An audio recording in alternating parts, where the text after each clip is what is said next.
আবারও একসাথে তিনটি বাঘের দেখা পেল পর্যটকরা। কয়েক মাসে সুন্দরবনের নানা প্রান্তে দুই শাবককে নিয়ে এক বাঘিনীকে ঘুরতে দেখেছেন বেশ কিছু পর্যটক। আবারও পূর্ব মেদিনীপুর থেকে সুন্দরবন বেড়াতে আসা একদল পর্যটক দোবাকির কাছে তাদের ফের দর্শন পেলেন। শাবকগুলি এখন অবশ্য কিছুটা বড় হয়েছে। এভাবে বারবার বাঘের দর্শন পেয়ে আকর্ষণ বাড়ছে সুন্দরবনে। এটা দেখে মন শান্তি হয়ে গেল। কটা কটা বাঘ ছিল? তিনটা বাঘ দেখেছি। একদম প্রথমটার সাথেই আরেকটা, তারপরে আবার আরেকটা। একদম মানে নদী দিয়ে পার হচ্ছে, মানে এত সুন্দর লাগলো। এটা আমাদের মানে কপালে ছিল বলেই আমরা দেখতে পেলাম। Thank you. অনেক ভাগ্য, দারুণ সুন্দরবন দেখা যাচ্ছে। অনেক কথায় বলে সুন্দরবন বেড়াতে এলে বাঘের দেখা আগে সেভাবে যেত না, কারণ বাঘের দেখা পাওয়া নাকি সেটা সৌভাগ্যের কথা। বন দপ্তরের রিপোর্ট অনুযায়ী আগের তুলনায় বাঘের সংখ্যা অনেকটাই বৃদ্ধি পেয়েছে, যার কারণে পর্যটকরা এভাবে বারে বারে বাঘের দর্শন পাচ্ছে।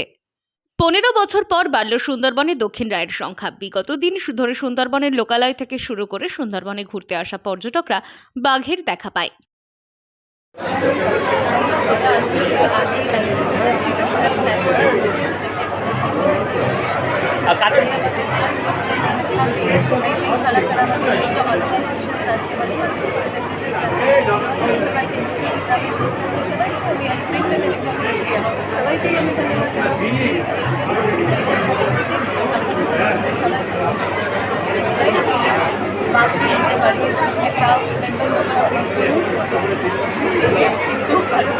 দেখলেন যে বাসার স্থান আছে মইপিঠের লোকালয়ে এমনকি বাড়ির উঠোনে বাঘ ঢুকে পড়েছে সেই খবরও শিরোনামে উঠে এসেছে। বাঘ ধরতে গিয়ে মইপিঠে বনকর্মীরা বাঘের থাবায় আহতও হয়েছেন। শেষে সব রকম খোঁজ নিয়ে দেখা যায় এই উপদ্রবের আসল কারণ হলো বাঘের সংখ্যা বেড়েছে। গত 15 বছরে রয়্যাল বেঙ্গল টাইগারের সংখ্যা বেড়েছে 28টি। 2025 সালে ব্যাঘ্রশুমারির রিপোর্ট এই খবর প্রকাশ্যে এসেছে। এতে দেখা যাচ্ছে সুন্দরবনে বাঘের সংখ্যা পেরোলো 100। 2010 সালে ছিল 74টি, 2025-এ তা বেড়ে হলো 102টি। তার মধ্যে সুন্দরবনের 101টি। রাজ্যের বন দপ্তরের প্রতিমন্ত্রী বীরবাহা হাসদা বলেন, সুন্দরবনের জঙ্গল বেড়েছে, ফলে বাঘের সংখ্যাও ক্রমশ বাড়ছে। 2025 সালে ব্যাঘ্র গণনা অনুযায়ী বাংলায় বাঘের সংখ্যা 102। কিন্তু বাঘ বাড়লেও খাদ্যের সংস্থান কমে যাওয়ায় খাদ্যের টানে বারবার লোকালয়ে চলে আসছে এই দক্ষিণ রায় বলেই মনে করছেন বন্যপ্রেমীরা। বান্দোয়ানের কুইলাপালে জিনাত বন্দি সাফল্যে দ্বিতীয় ধাপে 52 জনকে রাজ্যের মুখ্যমন্ত্রী মমতা বন্দ্যোপাধ্যায়ের শংসাপত্র প্রদান করেন বনমন্ত্রী। প্রথম ধাপে অরণ্য ভবনে দেওয়া হয়েছিল 3 জনকে।